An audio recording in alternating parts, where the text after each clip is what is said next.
हरे कृष्णा, राधे राधे। आप सभी भक्तों का हमारे इस YouTube चैनल में हार्दिक स्वागत है। दोस्तों, वैशाख मास की शुक्ल पक्ष की एकादशी को मोहिनी एकादशी के नाम से जाना जाता है और सभी एकादशियों में मोहिनी एकादशी को बहुत ही पावन और बहुत शुभ फल देने वाली तिथि माना गया है।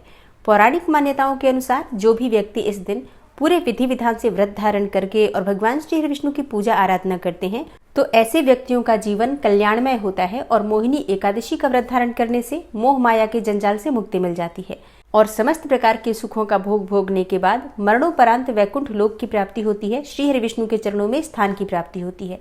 तो आज की वीडियो में मैं आपसे बात करने वाली हूँ कि वैशाख मास की शुक्ल पक्ष की एकादशी, जिसे मोहिनी एकादशी कहा जाता है, कब है, एकादशी की तिथि कब प्रारंभ हो रही है, कब समाप्त हो रही है, व्रत आपको कब धारण करना है और पारण का यानी कि व्रत खोलने का शुभ मुहूर्त क्या है।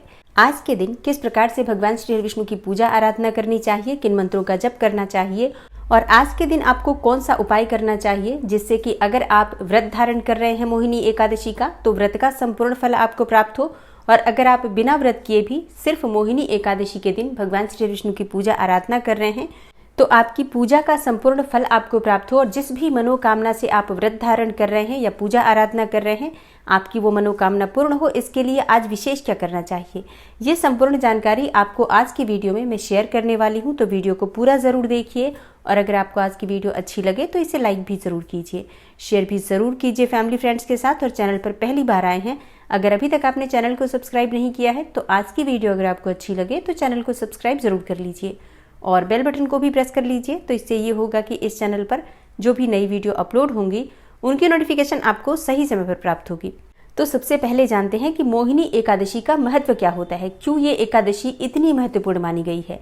देखिए, माना जाता है कि जब समुद्र मंथन हुआ था तो अमृत प्राप्ति के बाद देवताओं और असुरों में आपाधापी मच गई, मतलब आपस में ही युद्ध जैसी स्थिति बन गई।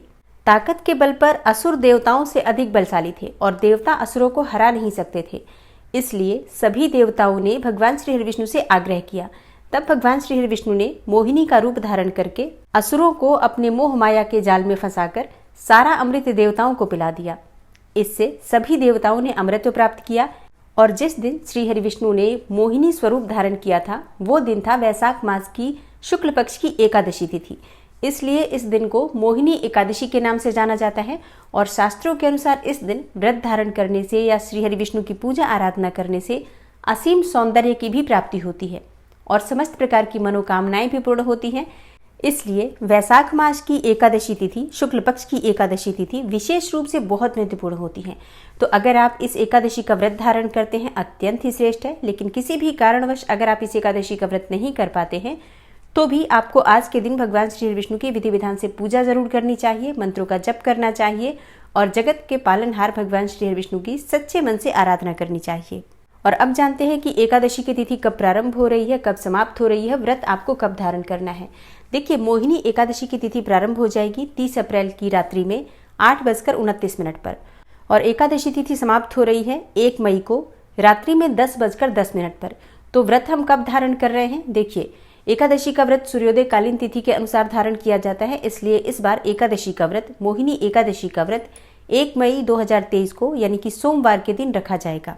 और अब बात करें पारण के शुभ मुहूर्त के बारे में, तो जैसा कि आप सभी जानते हैं एकादशी व्रत का पारण द्वादशी तिथि में किया जाता है। तो द्वादशी तिथि प्रारंभ हो रही है 1 मई को रात्रि 10:11 पर और समाप्त होगी 2 मई को रात्रि 11:18 पर।